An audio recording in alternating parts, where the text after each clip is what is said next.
पंडिजी मोर दुख एबे आउ सहना हेउनाही। मोर हातर रेखा देखि कहंतु मोर किस्मत काहींकी कांदुची। मते मुक्ति केमिति मिलिबो पंडिजी?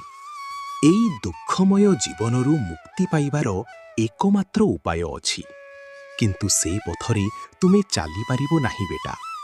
मु सबु करिबि पांडिजी, केवल कुहंतु कौन करिबा दरकार। ताहाले आसा बेटा, तोर कानरे कहूची।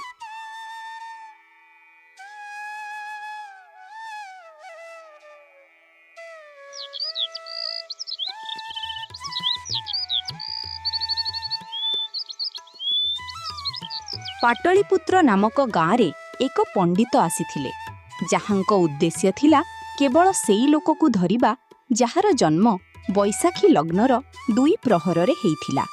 पंडिजी, मोर 2टी गाई साप कामुड़ी मरीगले, बाकी गाई मानुंकर कौन हेबो? किछि उपाय कहंतु पंडिजी। एइठारे बास कर बेटा, मु एबे मोर देवता मानंकु पचारि आसुछि। तांको सामनारे कमंडल एवं जड़ीबुटीर थैला रहिथिला। पंडित, बाहरे थिबा लोकंकर समस्या कौन कहूछ? एबे कह, कौन उपाय अछि? मोर हाथ खोली दियो, जाते मु औषधि बनाई पारिबी। एही औषधि नहीं जा घर चारि पाखरे छिदकी देबु, समस्या दूर होई जिवो। पिछळ जन्मरे तुमे साप मानंकु दीख देइथिल, एबे सेमाने बदल नेउछंती। एहा नै जा घर चारि पाखरे छिड़की देबु। आउ हां, बैशाखी लग्नर 2 प्रहररे जन्म हेइथिबा केही अछि कि?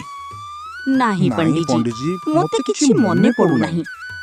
नाकली पंडित असली पंडित को नहीं अलगा अलगा गाँ घुमुथिला। से केवल सेही लोककु खोजुथिला जाहार जन्म से समयरे हेइथिला, किंतु ताकु केबे उत्तर मिलु नथिला। सेही गाँरे एक सेठ रहुथिला। जदि एई राजनीति एमिति चलिबो ताहाले मोर बेपार डुबी जिवो। चलो नुआ पंडुजी पाखकु जाऊ, से निश्चित रास्ता देखाइबे। पंडिजी, मोर विरुद्धरे राज्यसभारे कथा चालुची। सेई भितरे जाई असली पंडित पाखरे जबरदस्ती उपाय पचारिला एवं किछि समय परे बाहरे आसिला। एई जड़ नै जा, पानी रे भिजी तोर घरर तृतीय बिछणार सिरोहा पासे रखिबु। तोर मनोकामना पूरण हो जिवो। आउ हां, कहिदे बैशाखी लग्नर 2 प्रहररे जन्म होइथिबो केही अछि कि? तांकु मोर पाखकु आण, कहिदियो पंडिजी अरे हाँ, डाकिछंती। आमर महाराजांको जन्म सेई समयरे हेइथिला। प्रणाम पंडिजी, आपण मते डाकिथिले। मु सेही राजा जाहार जन्म बैशाखी लग्नर 2 प्रहरे हेइथिला। मते काहींकी डाकिले महाराज?